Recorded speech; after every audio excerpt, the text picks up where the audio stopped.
Meet our protagonist Ghislain, who is considered a loser by everyone, but he proves them wrong by winning endless battles and by being known as the strongest mercenary. But after getting betrayed by his own men, he loses the battle against the world's strongest swordsman and dies. However, this allowed him to travel back in time with all his past memories and power to take revenge. And that concludes the intro. If you find this interesting, then let's begin. The narrator recognizes the name all too well, as it belongs to a swordsman confined within his own room, a force of chaos waiting to be unleashed. This insane man is Count Perdium's useless eldest son, Ghislain Perdium. Right now, the narrator, the best knight of the north, is stunned as he faces defeat at the hands of Ghislain. Ghislain, looking over the severely injured knight, claims he spent a fortune on this trap. Ghislain strides forward, clad in heavy armor and holding a large axe on his shoulder, as fire roars behind him in torrents. He mockingly asks the knight if he likes what he sees. Bloodied and clenching his teeth, the knight demands to know if Ghislain knew about his plans in advance, suspecting the trap. Ghislain admits, smugly, that he knew, but there's much more. He also reveals that he knew how many men were with the knight, who the spies were, and who provided reinforcements. Ghislain knew all of this from the start, and he played the knight like a puppet. The knight coughs, growling that it is impossible. He has always been cautious. The knight then roars in fury and begins cursing Ghislain for toying with him. Ghislain kicks the knight in the face, silencing his screams. Ghislain pushes the knight to the ground and orders him to shut his mouth. Ghislain removes his helmet and throws it aside,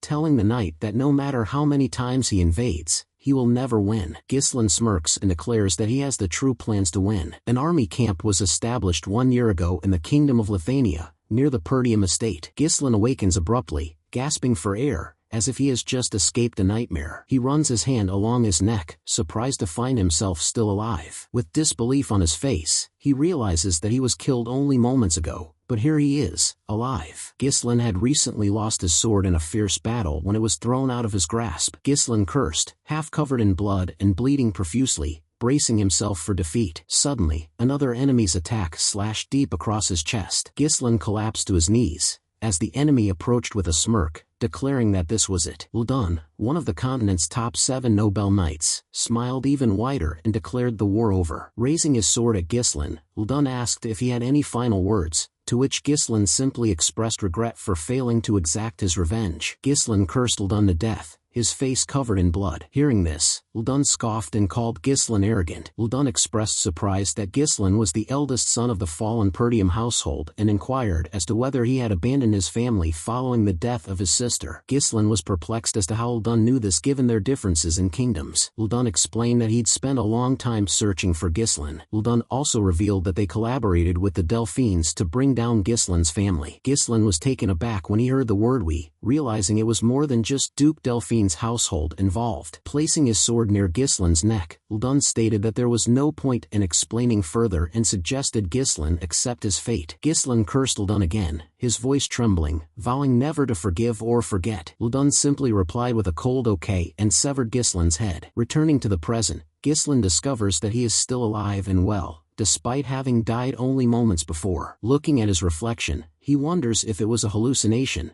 as he appears much younger. Looking around the tent, he begins to suspect that he has been captured or used as a lab rat. Just then, someone calls out to him and addresses him as young master. Ricardo, one of the Perdium soldiers, enters the tent and orders Ghislain to come out because he is now awake. However, the moment Ricardo enters, Ghislain ambushes him, pressing a blade to his throat and demanding an answer. Ghislain also tells Ricardo not to lie. Ricardo, startled, tries to calm Ghislain down, urging him to return to his senses. With a sigh, Ricardo informs Ghislain that he is crossing a line by disagreeing with something that puzzles Ghislain. Ghislain is perplexed by Ricardo's unexpected reaction and inquires as to what he is discussing. Pushing Ghislain away, Ricardo explains that Ghislain had exhausted himself from his previous tantrum and had fallen asleep. Ricardo, seeing Ghislain's puzzled expression, asked if he had forgotten everything after his nap, bringing to mind Ghislain's earlier tantrum about commanding the group to raid the orcs. When Ghislain learns about the orcs, he feels completely lost. He inquires when he threw a tantrum, dismissing it as nonsense, while Ricardo begins packing the bags and instructs Ghislain to prepare to leave. Ghislain Perdium inquires where they are going. Walking towards the exit, Ricardo explains that they will be going to the Perdium estate. Ghislain, startled by the news, turns around and grabs Ricardo by the shoulder, demanding that he repeat what he just said. Ghislain asks, shocked if Ricardo means the fallen Perdium estate. Ghislain later walks onto a large cliff and looks down into the valley, where he sees a beautiful village with a massive castle built on the other side. This is truly the Perdium estate, and seeing it in perfect condition is shocking.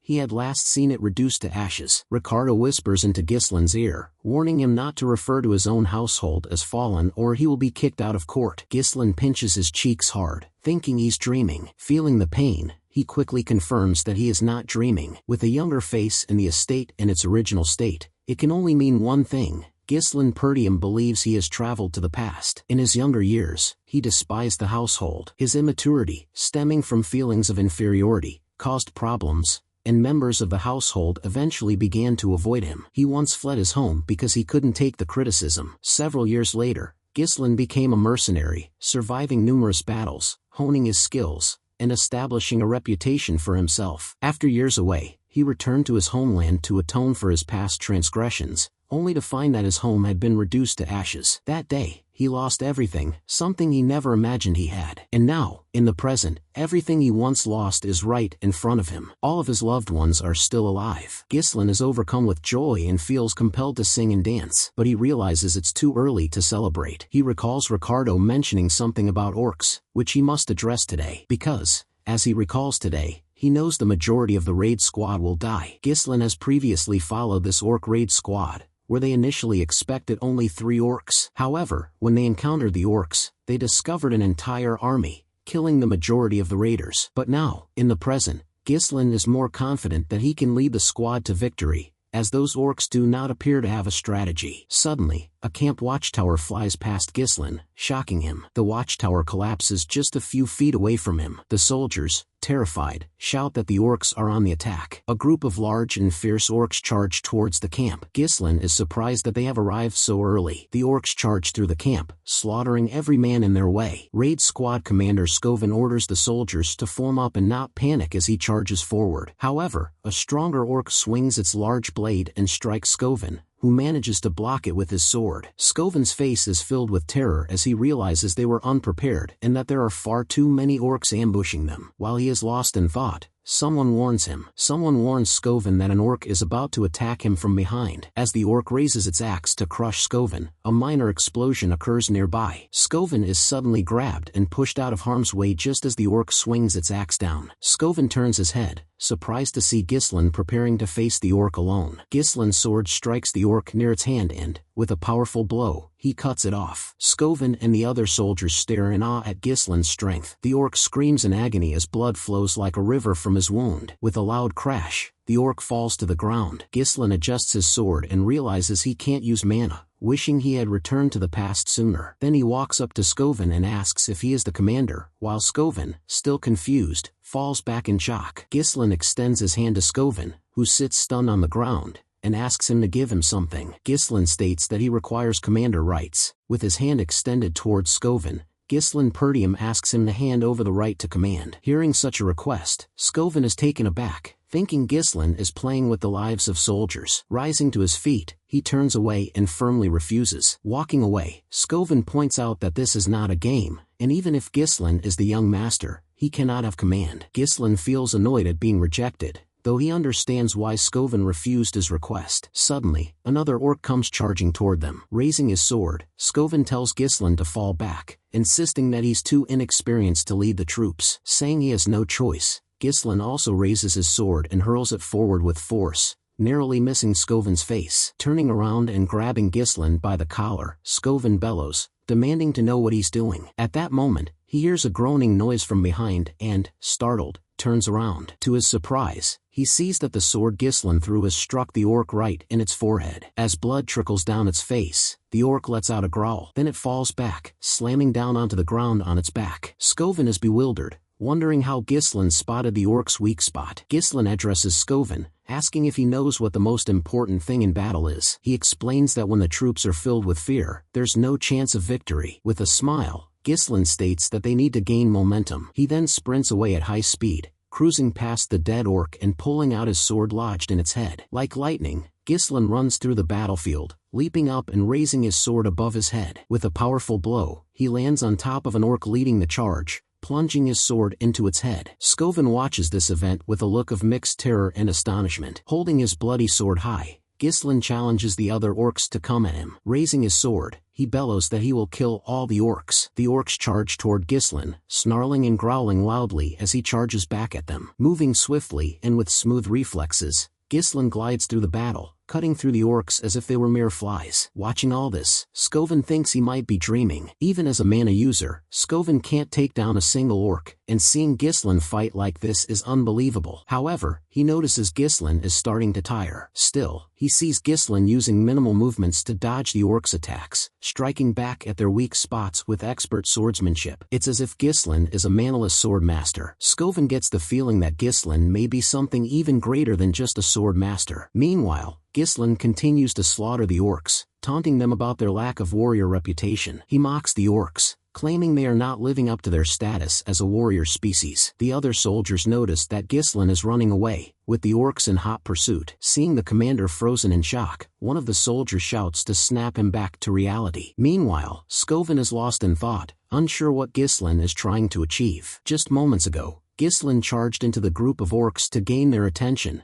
and now he is running away. The direction where Ghislain is headed leads to the edge of a cliff. Yes, there's a cliff at the end, and now Scoven realizes with shock what Ghislain is planning to do. He swiftly turns around and orders the soldiers to raise a shield wall. He declares that they will now follow Ghislain. Meanwhile, Ghislain is still running, while the orcs continue their pursuit close behind him. Ghislain hopes that Commander Scoven has realized his plan by now. Though Ghislain could slice through all the orcs himself, his limited stamina prevents him from doing so, so he resorts to another plan. Nevertheless, this new plan should be enough to handle all the orcs at once. As the orcs reach the cliffs, a loud rumbling noise from behind shakes the ground. Startled, the orcs stop and turn their heads back. Scoven and the other soldiers, forming a barrier with their shields and spears pointing forward, march ahead. Seeing this, Ghislain gives a smile, muttering it's perfect. He then jumps backward off the cliff, signaling Scoven to act at that very moment. Bellowing loudly to the troops, Scoven orders them to cut off the orcs' escape and push them off the cliff. Following the orders, the soldiers slam their shields against the orcs, pushing them back. Applying their full force and yelling loudly, the soldiers overpower the orcs and successfully throw them off the cliff. The orcs begin to growl in terror as they plummet from the hundreds of feet cliff. Seconds later, with a deafening crash, the orcs hit the ground below and die instantly on impact. Huffing and breathing heavily, the soldiers rejoice, celebrating their victory in killing the orcs. Meanwhile, Scoven leans over the cliff's edge, calling out for Ghislain. Clinging to his sword, which is pierced into the cliff's wall, Ghislain looks up at Scoven with a smile. Surprised to see Ghislain in such a condition at first, Scoven returns his smile. He then extends his hand toward Ghislain, asking him to grab it. Suddenly, Ghislain's hand slips from the sword's handle, and he begins to fall. Seeing this, Scoven's face turns to horror as he shouts out for Ghislain. Everything goes black, and after a while, someone's soft voice calls out to Ghislain, calling him Appa. Recognizing it's Elena's voice, Ghislain snaps his eyes open. As he does, memories of Elena etched into his mind begin flooding back. Ghislain finds himself standing in a dark place. He realizes that he is reliving memories related to Elena. Just then, someone's hand grabs Ghislain from behind, calling him Appa and startling him. It's Elena, who grabs Ghislain's arm and tells him to come with her. Suddenly, Ghislain snaps out of the dream and finds himself lying on a soft bed,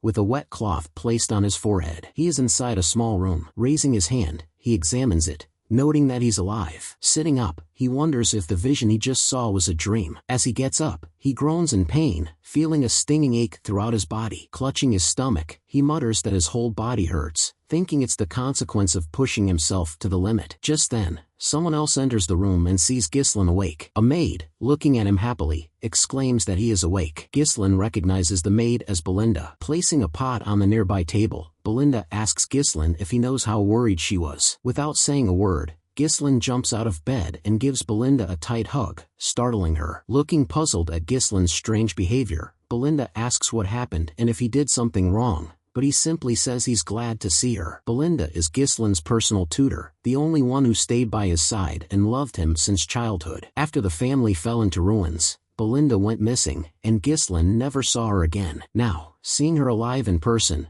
Ghislaine is touched as she asks why he's happy to see her when they see each other every day. Ghislaine decides to tell Belinda the truth. He tells her to listen carefully and informs her of the catastrophe about to strike Perdium, to which Belinda looks puzzled. He reveals the whole truth, stating that he died in the future and came back to life, which Belinda thinks is a joke. She continues cleaning the room, while Ghislaine tries to explain he's serious, but Belinda pays no attention to his claims. Belinda then begins scolding Ghislaine for talking nonsense, and he realizes she won't believe him easily. Belinda asks what he would do if he got so injured that he couldn't attend the festival. Hearing about the festival, Ghislaine asks for details. Thinking he has forgotten, Belinda explains that Lady Elena has been waiting for the day to go to the festival with him. She points out that it will be a great chance for Ghislaine and Elena to reconnect. Now Ghislaine remembers that a festival is always celebrated around this time of year. However, in his past life, Ghislaine never attended such festivals due to his traumatic experiences. He asks Belinda how long is left until the festival, and after thinking for a moment, she replies that a week is left. So, there's only a week left until the day that will change Ghislaine's life forever in his past life. At that moment, Elena calls for Ghislaine, asking if he's inside. Hearing Elena's voice, Ghislaine recalls the haunting memory of her asking him to go with her. Ghislaine reveals that 1 week later, on the day of the festival, Elena will die. Seeing Elena there, Ghislaine Perdium rushes towards her and gives her a hug as well. Seeing this, Belinda is taken aback. Meanwhile, Elena, who looks embarrassed, asks Ghislaine if he is pranking her or what. With a soft voice, Ghislaine says he missed Elena. Elena pushes Ghislaine off her and sends him flying backwards while saying he is creeping her out. Having the air kicked out of his chest, Ghislaine coughs out,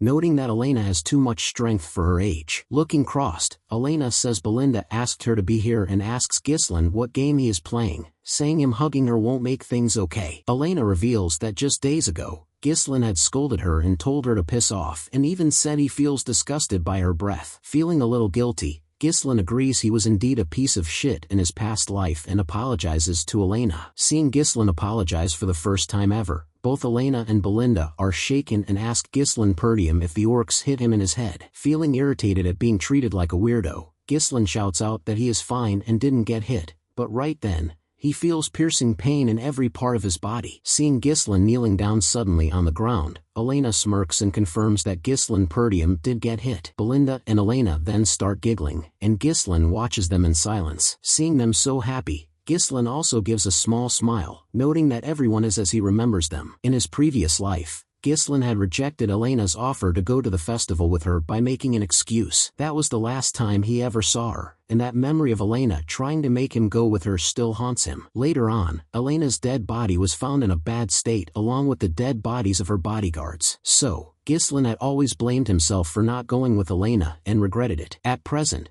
while Ghislaine is on his knees due to the pain, and the two giggling, someone knocks on the door asking to come in. Pushing the door open, Elena's two bodyguards, Jamal and Philip, show up, happy to see Elena. Seeing the bodyguards there, Elena asks them if something happened, reminding them she told them to wait outside, and Jamal says the servants are asking for Elena's help. Hearing such a request, Ghislaine turns to the bodyguard and asks why would the servants ask that. Belinda responds and says that Ghislaine wouldn't know since he only lazes around all day, noting that there's a shortage of workers, so even Elena has to work. So Elena leaves with the bodyguards, waving Ghislaine goodbye while Ghislaine admits that in his past life, he never cared, so he doesn't know anything about work. As Elena is about to exit the room, Ghislaine offers to assist her and help. Thinking she heard wrong, Elena stops and turns to face Ghislaine. Belinda and Elena both recoil back in fright, seeing Ghislaine volunteer to help. Meanwhile, outside in the grounds, the preparation for the festival is in full swing,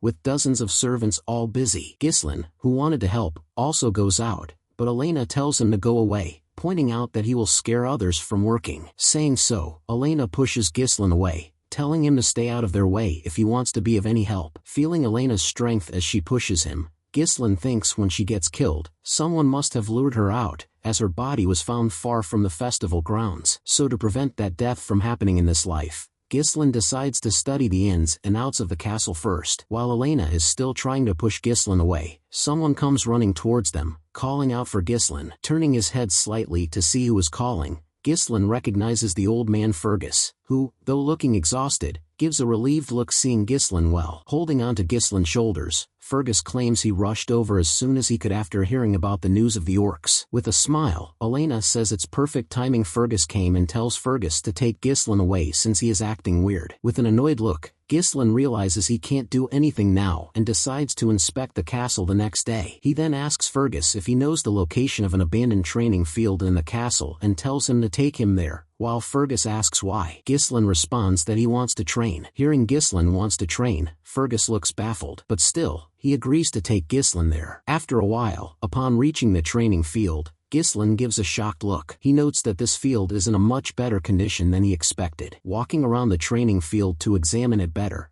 Ghislain thinks this will be the perfect place for him to train. Old man Fergus claims that they kept this place in good condition in case Ghislain wanted to use it. He also points out that what Ghislain is going through right now is just a phase in his life. Hearing this from the old man, Ghislain suddenly is hit with a realization and understands something that happened in his past life. Walking past Fergus, Ghislain pats his shoulder and says he wants to live a long life, and dying feels like shit, as Fergus comments that Ghislain is talking as if he's already experienced death. Grinning, Ghislain reveals the truth that he actually died and was resurrected, but as expected, Fergus thinks Ghislain is just fooling around. Ghislain tells the old man to head back now, and bowing, the old man replies that he will wait outside while Ghislain trains. In his past life, Ghislain had always treated everyone around him like they were his enemies, but now he realizes how short-sighted he was back then, so he only has a week to prepare for the event that he knows is approaching. Back then, it was revealed that the one behind Elena's death was a lord from a neighboring territory, and because of that event,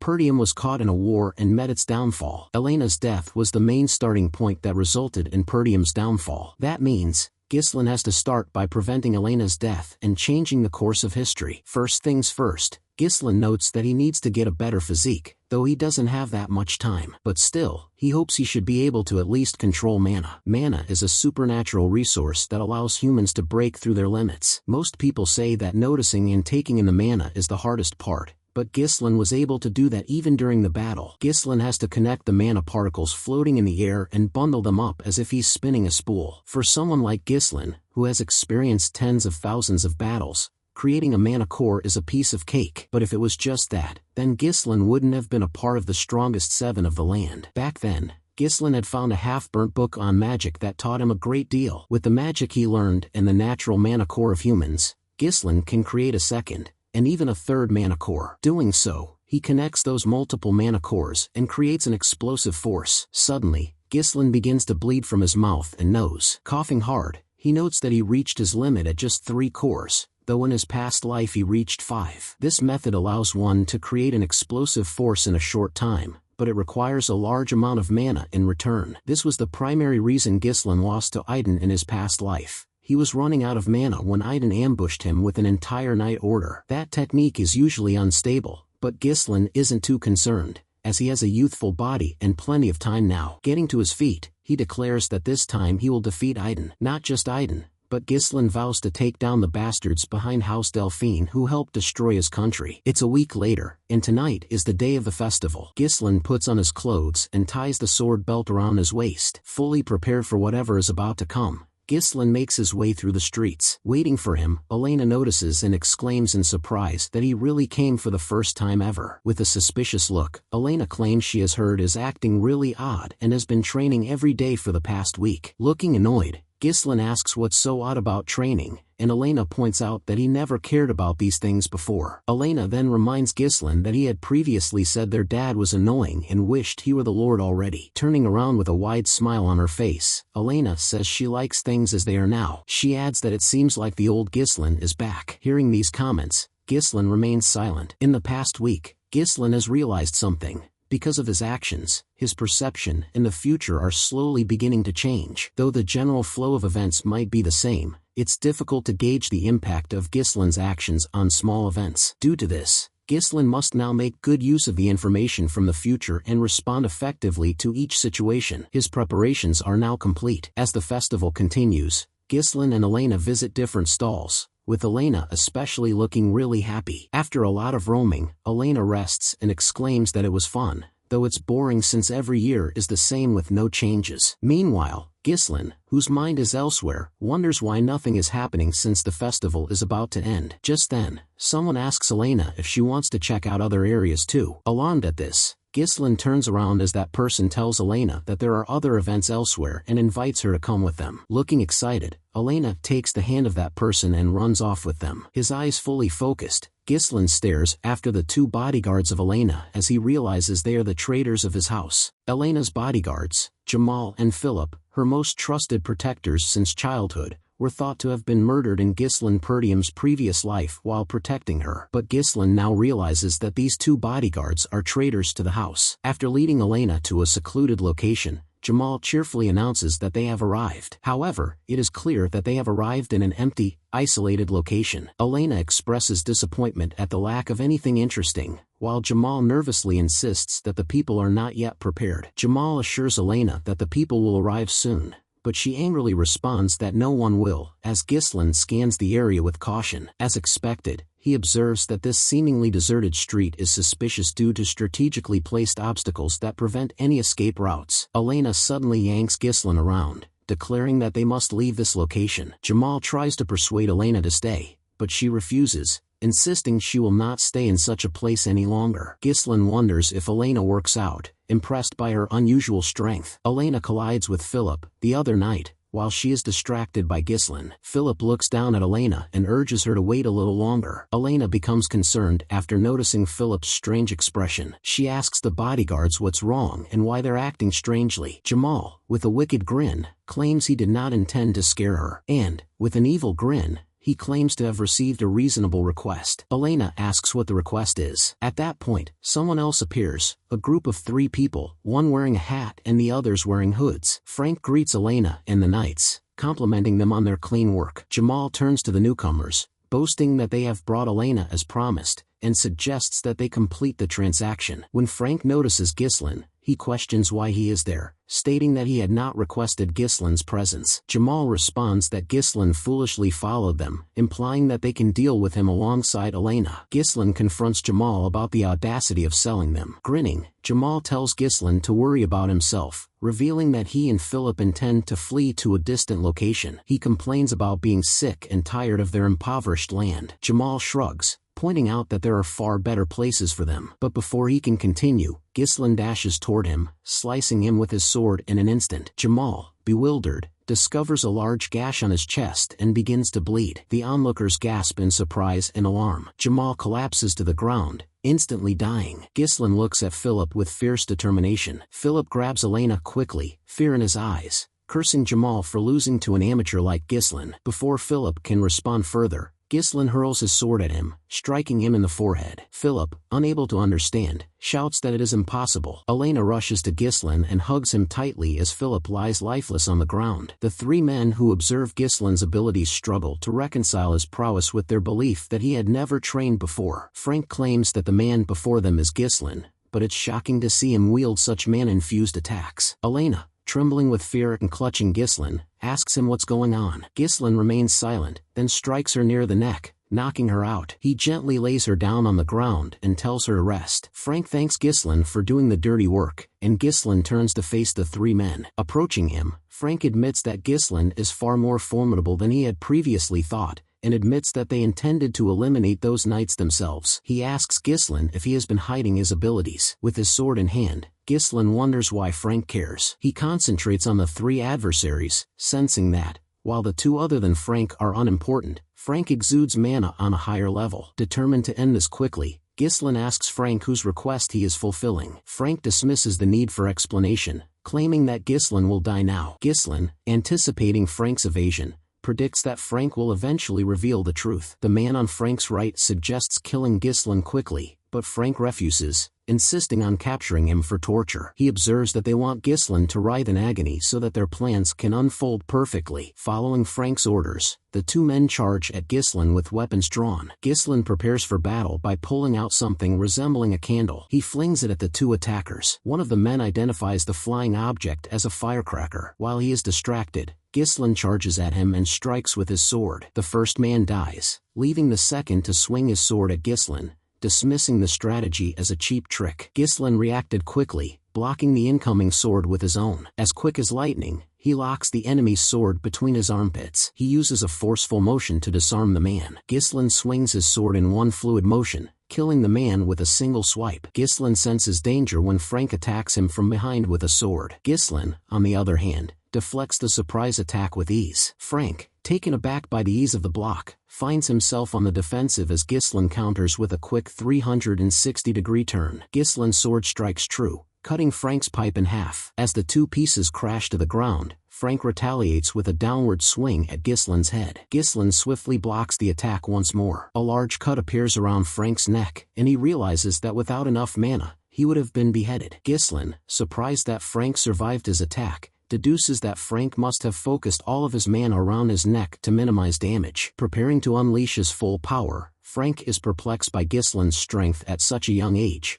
but declares that Ghislain will die now. Frank admits to being surprised, claiming that if he hadn't enhanced his body with mana, his head would be rolling on the floor. Grabbing the sword with both hands and ready to go all out, he notes that, while he has no idea where Ghislain learned such skills, he cannot win. With that, he begins attacking. While launching maniacal attacks on Ghislain, Frank declares that Ghislain will die here. Despite all the pressure, Ghislain begins to smile, which surprises Frank. Dodging Frank's attack, Ghislain rolls in the air, using his sword as a balancing stick. Ghislain surprises Frank with such a technique and lands a blow right in his face. When Frank is hit by an attack, he is pushed back a few paces as Ghislain lands perfectly on his feet. Frank puts his fallen hat back on his head, grins, and notes that, as he previously stated, Ghislain's attack will not work on him. However, he experiences a strange sensation as blood emerges from his mouth. He falls to his knees, clutching his stomach, and vomits blood. Frank's entire body shakes as he wonders what just happened and cannot believe Ghislain was able to pierce his enhancement. Walking up to Frank, Ghislain admits he never expected there to be a true culprit in Elena's death, and now he realizes that Frank was the one who killed her in his previous life. Ghislain, furious, tells Frank to brace himself before unleashing the third core. Frank is taken aback by Ghislain's sudden increase in mana. Ghislain dashes forward at Frank, both swords raised. When Ghislain approaches him, Frank admits he is too fast, as Ghislain sprints around him, attacking from various angles. Ghislain prepares a powerful blow with his swords, which Frank manages to block with his own. Frank, clenching his teeth, believes he cannot win as his hands become numb from blocking Ghislain's strikes. Gripping his nearly broken sword tightly, Frank observes that everyone's mana has a limit,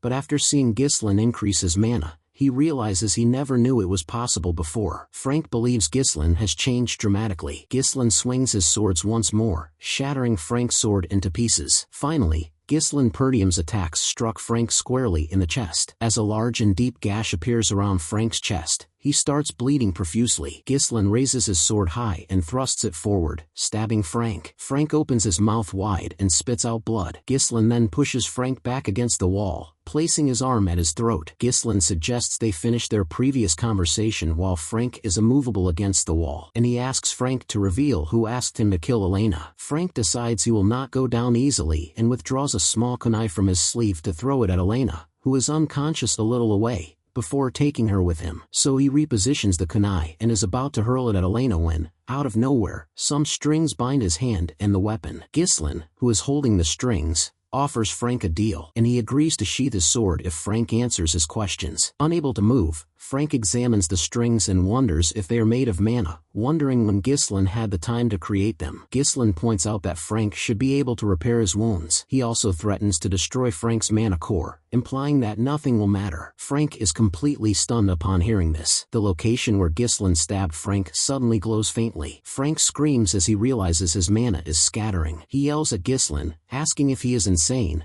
reminding him that one wrong move could destroy this place, and questioning whether Ghislain is planning a suicide mission. Ghislain claims that he can handle such explosions. Frank suspects Ghislain is bluffing because he appears so confident. He then starts to see death in Ghislain's eyes. So Frank finally admits that the mastermind behind this is Count Desmond. He claims that Count Desmond ordered Elena's death to spark a war against the Perdium family. This way, Ghislain discovers that it was Desmond. In Ghislain's previous life, such underground work was reserved for families associated with the ducal house. Ghislain asks Frank if that is why he wanted to kill Elena, and Frank, breathing heavily, says yes. Ghislain suddenly plunges his sword deeper into Frank. Feeling the pain, Frank yells out, reminding Ghislain that he promised to let go. Ghislain questions Frank's fear of dying, given that he has killed so many people in the past. Frank begins to laugh, gritting his teeth, stating that even if he dies, nothing will change, noting that he has already completed his work with the degrade. Ghislain slams his face against the wall as he declares that Perdium will perish. Ghislain then tells Frank that he was reborn,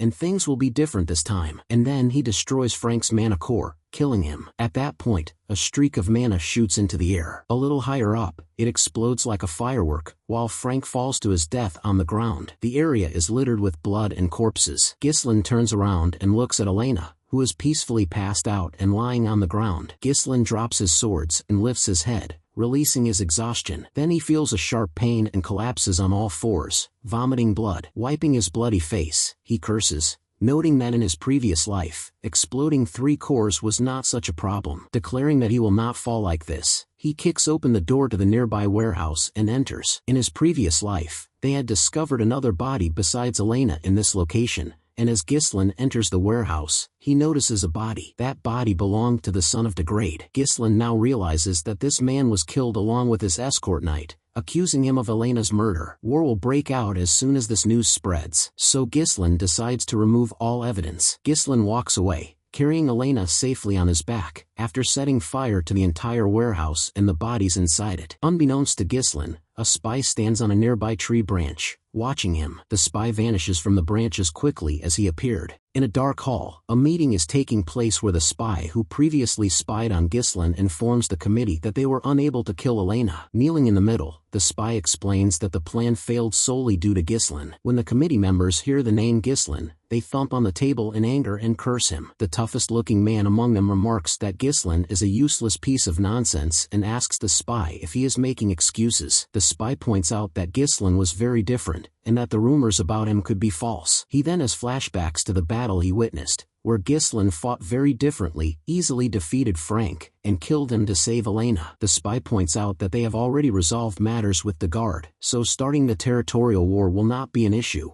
and he requests one more chance. However, the gathered men begin to blame the spy for failing and use his information as an excuse, and they all declare that the spy must be eliminated. When the main boss notices the men being noisy, he warns them, and they all fall silent at once. He then asks the spy what kind of opportunity he seeks. The spy promises to get rid of Ghislain. When the boss asks how, the spy responds that he has someone in mind for this mission. When the boss asks who it is, the spy reveals that it is Cain Loges, a swordsman known for his strength. He explains that, despite his youth, Cain is the epitome of strength, and there is no one in the north who can compete with him. The spy also mentions that Cain is Ghislain's cousin, making it easy for them to meet. Hearing this, the men in the hall remain silent, as if contemplating it. After a few seconds, the boss warns the spy that if he fails again, he will not receive any future assignments. The spy assures that he will not disappoint. Meanwhile, Ghislain is in the Perdium Castle's training hall. Fergus arrives and informs Ghislain that it is almost mealtime. Suddenly, a mana thread leaps forward and wraps itself around a sword leaning against the wall right next to Fergus. With the sword tied to the end, the thread is pulled back along with it. Ghislain grabs the sword easily and flexes it, saying that should suffice. Right then, he notices Fergus. Fergus walks up to Ghislain and apologizes for interfering with his training, bowing slightly. With an amazed expression on his face, he asks Ghislain how he did that just now. Ghislain summons the mana thread again and suspends the sword from it, then asks Fergus if he means it. He then explains that it is a thread he created with mana. Ghislain used to use this all the time, but now he has to implode his core in order to use it. However, if he creates only one thread to use less mana, he will be able to use it regardless of his mana. Fergus claims to have trained with mana for a long time but has never seen anything like this. He then thinks to himself that Ghislain had no idea how to use mana until recently, and now he's come up with such an amazing technique, which surprises him. Ghislain wonders why Fergus has come to him. Fergus claims he's here to speak with Ghislain before bowing slightly again to thank him for protecting Elena. Ghislain points out that there is no reason to thank him because it is his responsibility to protect his sister. He then suggests they leave to eat. After a few days, the festival was paused due to assassination attempts on Elena. Elena claims that everyone in the dining hall believes she is lying when she says Ghislain saved her. She then tells Ghislain to go say something,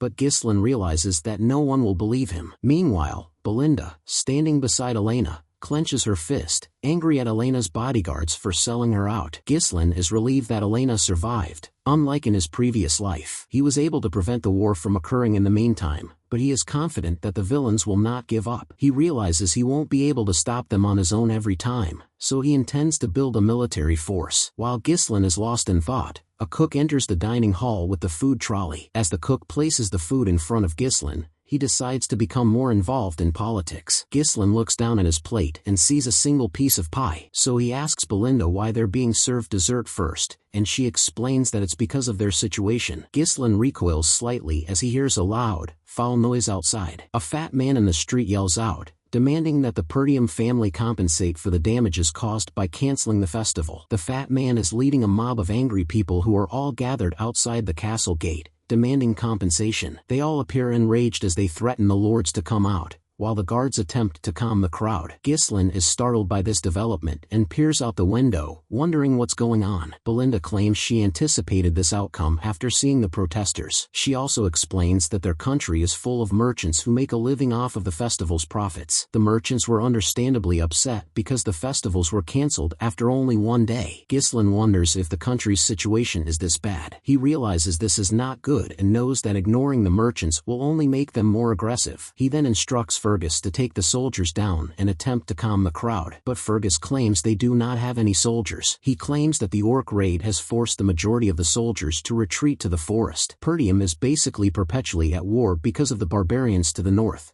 and on the other side, there is a forest of monsters that can strike at any moment. Ghislain now realizes that his country is in shambles, with no money, soldiers, or anything. He then steers Belinda to the corner to speak with her. Ghislain leans close to her and asks if she manages money before telling her to use it to calm down the merchants. However, Belinda claims to have no money with her. Ghislain asks why not, and Belinda explains that the Count cut off the money because Ghislain spent it like water. Ghislain Perdium now realizes he has no money and is bankrupt. He raises his hand and asks Belinda to lend him money, but she says she does not have any. Later that day, Ghislain sits on the windowsill, staring out at the countryside, cursing the lack of money, soldiers, and everything. He points out that without money, he will be unable to do anything, even if he has knowledge of the future. While he is deep in thought, someone rushes toward him down the corridor and appears at the door, shouting and calling for him. Ghislain turns around and asks Ricardo why he's in such a hurry. Ricardo, sweating profusely and speaking quickly, announces that there is a problem and informs Ghislain that young Master Kane wants to see him. Ghislain is surprised to learn that Kane wants to meet with him. Meanwhile, Commander Scoven is being beaten, and his face is swollen. A large hand lands a powerful punch right in Scoven's face. The same hand thrusts forward again, this time striking Scoven's stomach. Scoven's armor is literally dented as he spits out blood after being hit by a punch. Ghislain arrives just in time to witness this scene as he collapses on the floor. Scoven groans and calls for Ghislain, his voice hoarse and full of blood. Ghislain is shocked by what he sees in front of him. He then looks up to see his cousin Kane standing above him,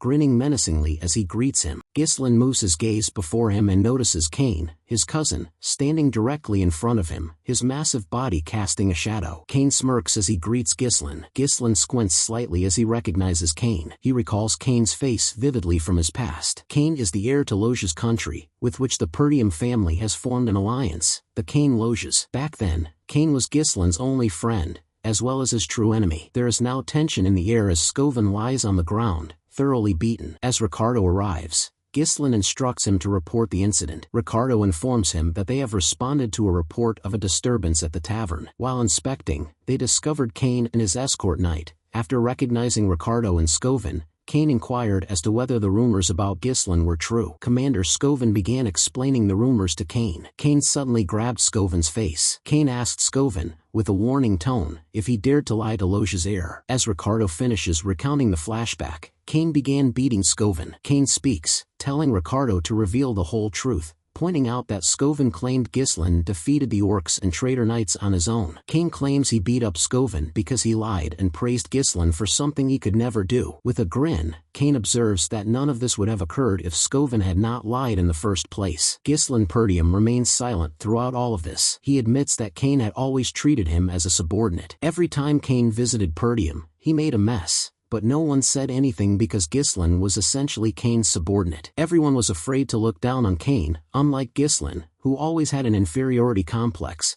Kane's confidence and bold demeanor were praised as qualities appropriate for an heir. That is why Ghislain received more criticism. Kane stares intently at Ghislain, noting that he is different now. He would have charged at him with such provocation previously. Let's go back in time, to Loja's country. Kane has just received orders to kill Ghislain, and he is surprised. The spy from earlier stands before Kane, telling him that if he kills Ghislain, the esteemed one will support the Loja's family. Kane responds that killing Ghislain will not be difficult, but he points out that Ghislain is also an heir to his land, so how can he eliminate him? The spy suggests inviting Ghislain to a duel, where Kane can kill him while making it appear to be an unfortunate accident. The spy reminds Kane that this is a rare opportunity, even for him. Kane says he never imagined he'd have to kill his own cousin, and then declares they should leave right away to complete the task. Returning to the present, Kane notices Ghislain's changed behavior and wonders if the enemies want him dead as a result. He smiles and asks Ghislain what he is doing, which puzzles Ghislain. Sitting down on the stairs,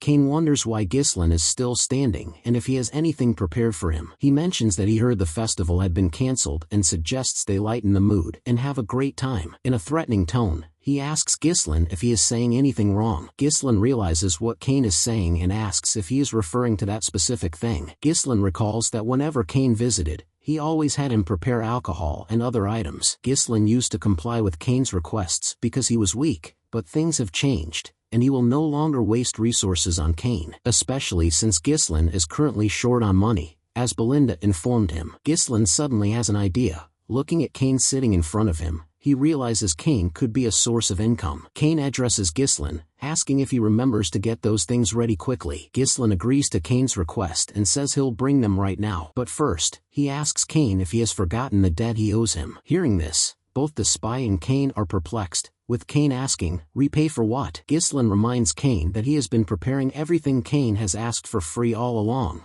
so he demands 1,000 gold coins in return. Kane points out that Ghislain treated him as a friend, and friendship is free, so he has nothing to pay back. Ghislain dismisses the friendship, claiming that he has been Kane's doormat for far too long. With a warning tone, he tells Kane to pay up or be beaten. Everyone remains silent for a moment, and the air is thick with tension. Ricardo appears terrified at Ghislain's brazenness in offending Kane. Kane gets up, sighs, and stomps his foot hard on the ground before asking Ghislain if he's acting bold because he's been easy on him. Leaning down, his face closer to Ghislain, Kane remarks that Ghislain must be delusional to believe he is stronger now. Kane raises his fist and prepares to punch Ghislain, telling him to gather himself. As Kane thrusts his fist at Ghislain, he remains silent and still. Ghislain, on the other hand, quickly turns sideways to avoid Kane's punch at the last second. The two onlookers watch in horror as Kane attempts to attack Ghislain again, but Ghislain is too quick and goes on the offensive, preparing to counterattack. Ghislain delivers a powerful punch to Kane's gut. Kane's mouth fills with blood as Ghislain lands a punch in his face, perplexed by what has just occurred. This time, Kane blocks the punch with his fist. Ghislain, on the other hand, remains calm until Kane collapses and vomits blood. The spy rushes toward Kane, concerned, and asks if he is all right. Meanwhile, Ghislain looks down at Kane and tells him to get up and stop whining. The spy orders Ghislain to stand back. Hearing the commotion, a few people arrive and are shocked to see Ghislain beating up Kane. Ghislain realizes what is going on and believes Kane is up to something. Kane was faking his injuries, smirking at the spy and whispering about his performance. The spy grins back and whispers that since everyone witnessed Ghislain's attack on Kane, their confrontation is now inevitable. Kane decides to continue the act and leave a lasting impression, so he reaches into his pocket for something. Kane pulls out a pair of gloves, remembering what the spy had told him, that if he succeeded, his family would receive significant support, and decides now is the time to cut off Perdium. Raising his gloved hand, he shouts at Ghislain, asking how he dares to attack a noble. But just as he is about to challenge Ghislain to a duel, a different glove smacks him in the face. Ghislain, who had just thrown the glove, challenges Kane to a duel before Kane can challenge him. Kane was taken aback. Ghislain claims that Kane insulted him in front of the people of Perdium, assaulted his knight, and harmed the dignity of the nobility. He then asks Kane if he dares to reject the challenge. Kane falls silent after realizing he has been outwitted. He grins broadly and says he knew Ghislain was stupid but didn't realize he wanted to dig his own grave. Kane grabs his sword and accepts Ghislain's duel. Kane points his sword at Ghislain, warning him not to regret it later. As Ghislain smiles, Ghislain turns to Ricardo and orders him to go and gather all of the merchants protesting in front of the castle. Ghislain also instructs Ricardo to notify the merchants that they will have the opportunity to make a large profit. When the festival was cancelled, the atmosphere that had been building to a climax abruptly cooled, leaving tourists who couldn't return filled with regret. They were in a state of incomplete combustion,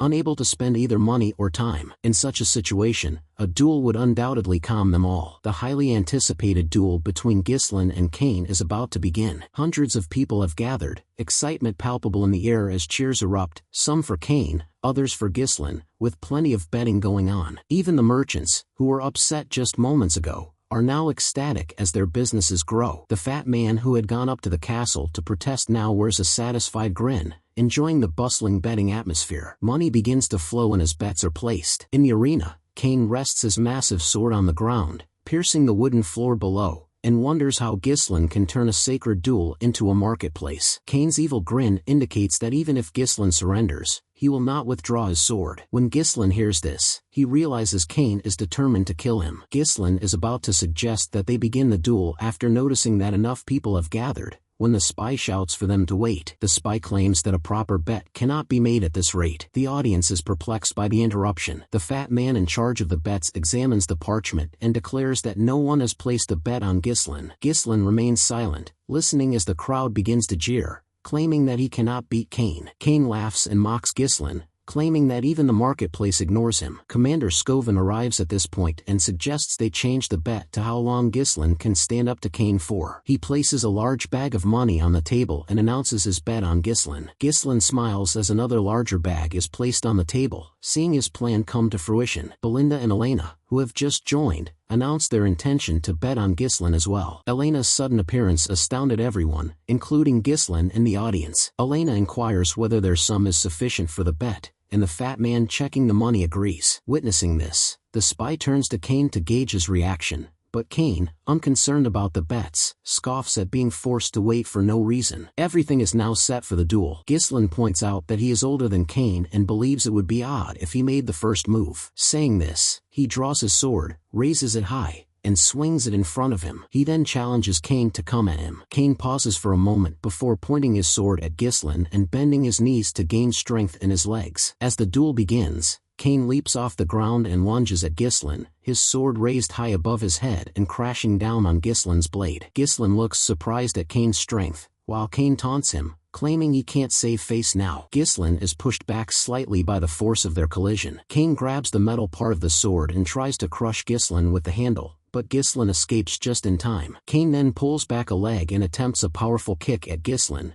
but misses and instead blasts the ground apart. The audience applauds Cain's raw strength, believing Ghislain will not survive. Cain smiles as he takes in the acclaim, while Ghislain appears annoyed. Meanwhile, Belinda, trembling and sweating, demands that they end the fight. The spy, wearing a triumphant expression, believes it is too late and that Cain will undoubtedly defeat Ghislain. He believes that any opponent who faces Cain will be quickly overwhelmed by his immense power, losing hope and confidence and reduced to mere dodging. After a long period of dodging, the opponent will eventually tire and leave an opening for Cain to strike. Cain has always won using this technique. When in battle, Cain admits that Ghislain is slippier than before. In fact, his abilities have improved. This realization makes sense, as Cain recalls Ghislain's habit of fleeing in the past, all while continuing his assault. Cain uses all of his strength to thrust the sword's handle at Ghislain, delivering a powerful blow. Ghislain is thrown several feet into the air with great force. The audience gasps in horror as Ricardo calls out for Ghislain. With a smile, the spy believes it is all over. As Ghislain comes to a halt in his flight, he begins to descend. Cain prepares to attack from the ground, watching Ghislain descend. Cain claims he wanted to take it easy on Ghislain,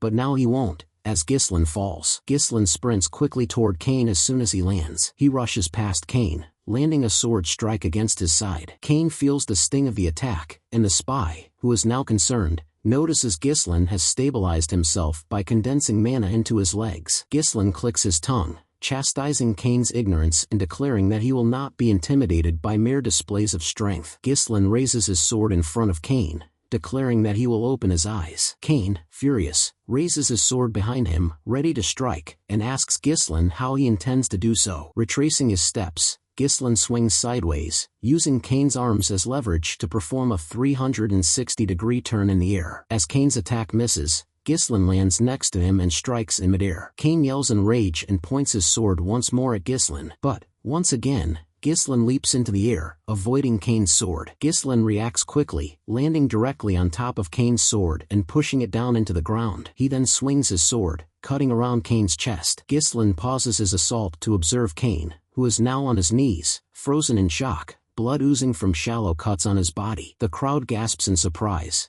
unable to believe Ghislain has grown so strong. They now wonder if he will actually win. Belinda appears less fearful, whereas Elena, who is aware of Ghislain's abilities, crosses her arms with "I told you" expression. Commander Scovin closes his eyes with relief. The spy, on the other hand, appears to be extremely worried. Kane, noticing the shallow cuts on his body, wonders if Ghislain did them on purpose. Furthermore, he is astounded by Ghislain's sudden proficiency with the sword. He looks over at Ghislain, who returns his gaze, and they share a moment of silence. Ghislain throws his sword away, perplexing Kane. As the sword clatters to the ground, Ghislain declares that such a skill gap is insufficient entertainment and insists on fighting barehanded. Kane is completely confused after hearing this. Ghislain adds insult to injury by saying he will use this opportunity to educate Kane. Ghislain flexes his arm, claiming that he will do it all with his bare knuckles. Hearing Ghislain say he will educate him, Kane clenches his teeth, questioning his audacity. Pulling his sleeves up his arms,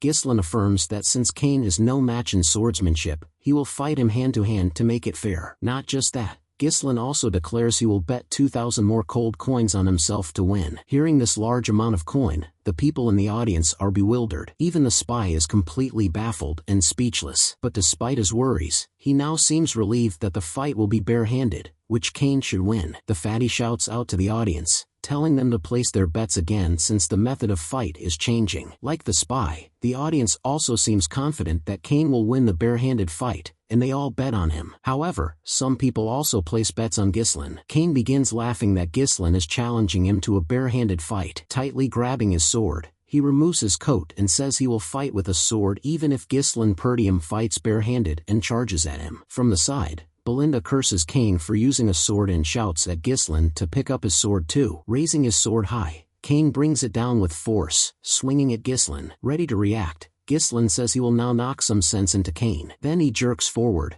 narrowly avoiding the sword, which instead hits the ground. After successfully dodging Kane's attack, Ghislain lunges forward and, like lightning, moves behind Kane. As swiftly as possible, Ghislain smacks right at Kane's thighs. Pushing back a punch, he again thrusts it forward and uppercuts Kane, causing blood to gush out of his mouth and nose. From the force of the punch, Kane's head is pushed upwards, as if he is gazing at the stars. Groaning in pain, Kane falls down to his knees. He is truly perplexed at seeing such fast movements from Ghislain. A roar of cheer erupts from the audience, and the spectators supporting Ghislain now believe he can win. Looking down at Kane, Ghislain tells him to get up, saying he hasn't even started yet. Clenching his bloody teeth in anger, Kane gets to his feet and charges towards Ghislain. Swiftly and with ease, Ghislain begins gliding as he dodges Kane's attacks. While dodging, Ghislain also continues landing punches on Kane, toying with him like he's just a newborn child. He lifts his knee and slams it hard onto Kane's side. Kane is unable to do anything, and his plan to kill Ghislain and secure his Loge family's future is slipping away. Ghislain doesn't stop,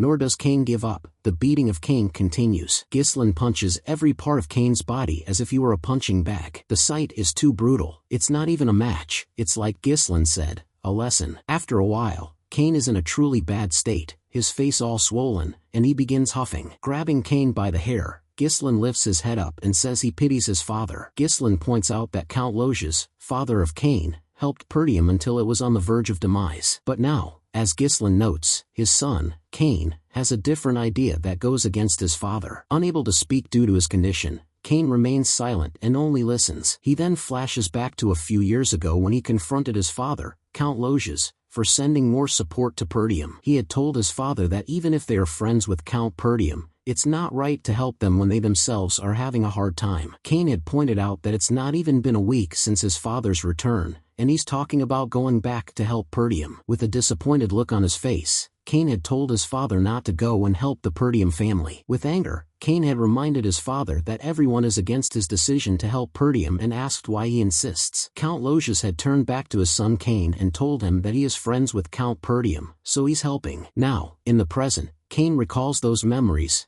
and a realization seems to come to him. Ghislain thrusts another punch directly at Cain's face. Deciding to take it, Cain simply closes his eyes and braces himself. But no attack hits him, and Cain opens his eyes to see Ghislain offering him a hand to help him get up. Cain still doesn't react, and then, surprisingly, he bows his head. In front of all the crowd, Cain finally admits his defeat. Seeing this, the shocked looks on the spectators are evident, with angry looks on some of them. Most of all, the spy is horror-stricken, his soul leaving his body in shock. Those who had bet on Ghislain begin cheering loudly, raising their fists in the air to celebrate. Elena and the others are also very pleased that Ghislain won, while Belinda is very surprised, never expecting this. The spy bellows out in anger and storms toward Cain, scolding him for giving up. Not wanting to argue, Cain turns his head away and tells the spy to leave him. Realizing he's now a dead man as he failed, the spy curses angrily. Ghislain gets the spy's attention and, smiling, says he has to do what he has to do now. Puzzled, the spy asks Ghislain what he means. Ghislain shouts out loud so everyone can hear and tells them that the spy has volunteered to pay for all the meat and drinks for everyone gathered there. Hearing this, the spy is bewildered. The people begin cheering wildly at the idea of a free feast. Walking toward Ghislain, the spy shouts that he didn't agree to provide the feast. Placing a hand on the spy's shoulder, Ghislain tells him that as a price for losing the duel, he should treat everyone. Applying a bit more force and pushing the spy down on his knees, Ghislain also reminds him to add the 2,000 gold to the bet he had set. With a warning, Ghislain tells the spy not to dare to run away. Sensing Ghislain's terrifying aura, the spy trembles in fear, and so he agrees to Ghislain's deal as Ghislain walks off the arena. The next day, in his room, Ghislain is about to open a large chest that just got delivered to him. Opening the chest, he sees the 2,000 and more gold coins inside he won in the fight yesterday. He notes that with this much money, he can probably hire a small mercenary group. Snapping the chest shut, Ghislain thinks he should prepare fast to set in action the business he has in mind. Standing beside Ghislain, Elena and Belinda both smile at him. Feeling annoyed, Ghislain turns to face them, asking what they need. With a gentler voice, Elena asks Ghislain where he plans to spend all this money. Ghislain asks Elena if she wants some, with a hint of mockery. Belinda, meanwhile, confidently says it's obvious where Ghislain will use the money. She then points out that it's Amelia's birthday soon and asks Ghislain if he is planning to buy her a very expensive present. Elena gives a repulsed look, noting Ghislain is doing all this just to please his fiancée. Hearing he has a fiancée,